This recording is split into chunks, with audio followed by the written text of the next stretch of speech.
I want you to hear, not me reading what Dick Lamb said in October 2003, but I want you to hear what Dick Lamb himself said. I really want you to listen to this. Turn up the volume. And here you have a former governor who really, really gets it. Again, a liberal Democrat.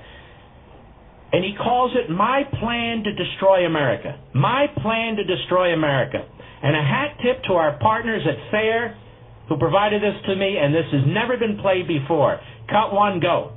I would like to share with you my plan to destroy America. If you think, and some do, that America is too smug, too rich, too self-satisfied, not diverse enough, too white bread, I have this plan. Toynbee, said that all great nations rise and they all fall. And he said, in the autopsy of history is all great nations commit suicide. So here's my plan, 8 parts. Number 1, I'd make it a bilingual, bicultural country. History shows us. No bilingual, bicultural country lives at peace with itself.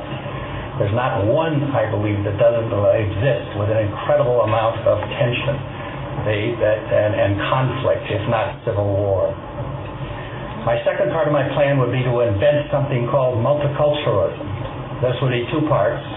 Number 1, I would say that all cultures are created equal. It would make no difference and make it impossible to talk about such things as culture. And the second one is that I would really try very hard to make people continue their cultural identity. I would replace the melting pot with the salad bowl. My third part of my plan would be to make the fastest growing demographic group in that country the least educated. I would add a second underclass to the first underclass, unassimilated, undereducated, antagonistic, and then I'd have 50% of them drop out of school, not graduate from high school. The fourth part of my plan would be to get the big foundations to fund, and big business to fund these efforts with lots of money. I would invest in ethnic identity and victimology. I would get them to think about their lack of success was only the fault of the majority. I would start a grievance industry. The fifth part of my plan is I would develop dual citizenship. I would promise people actually divided loyalties, allow them to allow vote for both Vicente Fox and George Bush. The sixth part, and this is important, I would place all of these subjects off limits. I would make it taboo to talk about, actually, or criticize this whole thing. I would make it come up with a word like heretic used to be 200 years ago. Let's say we'd call it racist, and I would try to accuse anybody of this that would object to my ideas. My seventh part, then, I would make it impossible to enforce our immigration laws.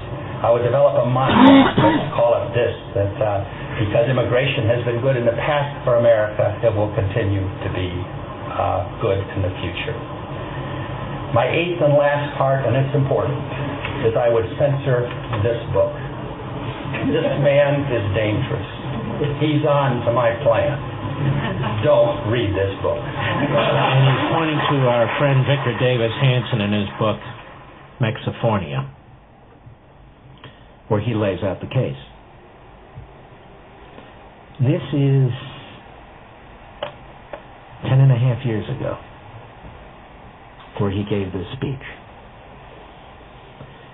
And he was right on, wasn't he? And now there's really no opposition to what's going on in this country. Mitch McConnell, John Boehner, all the Republican leadership, and I might add a majority of the Republicans in the House and the Senate, undoubtedly, support this effort. My plan to destroy America.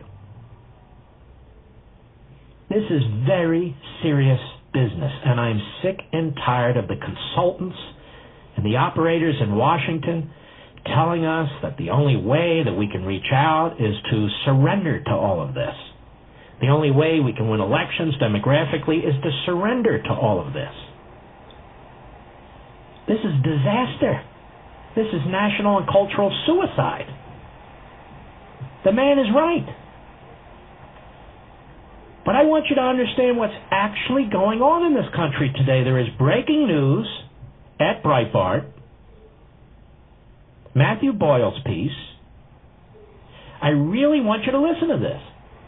Fully 98% of individuals deported from the United States last year were either criminals, apprehended while illegally crossing the border, in other words, you're caught right on the border, or had been previously deported, according to a new analysis from the Senate Budget Committee ranking member Senator Jeff Sessions, Alabama.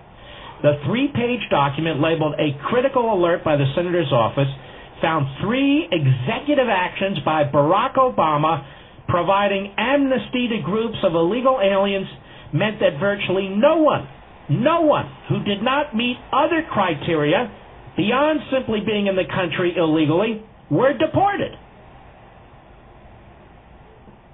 Sessions said in a statement to Breitbart News, quote, "The evidence reveals that the administration has carried out a dramatic nullification of federal law. Under the guise of setting priorities, this administration has determined that almost anyone in the world who can enter the United States is free to illegally live, work, and claim benefits here as long as they are not caught committing a felony or other serious crimes." Obama's well-known executive action granting virtual amnesty to so-called dreamers, individuals who claim to have entered the country as minors under their parents' guidance.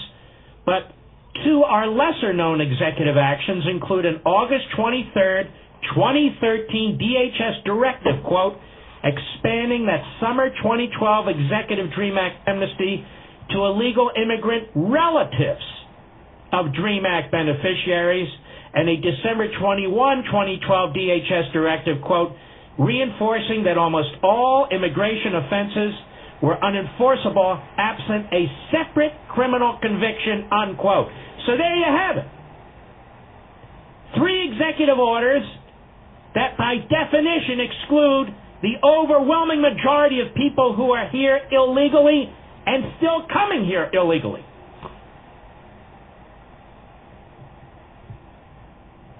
In 2013, last year, Sessions' staff found 98% of ICE's removals of illegal aliens fit the agency's enforcement criteria. Only 0.2% of an estimated 12 million illegal aliens in the U.S. were actually placed into removal proceedings in 2013, and in 2013 did not have a violent or otherwise serious criminal conviction on their record.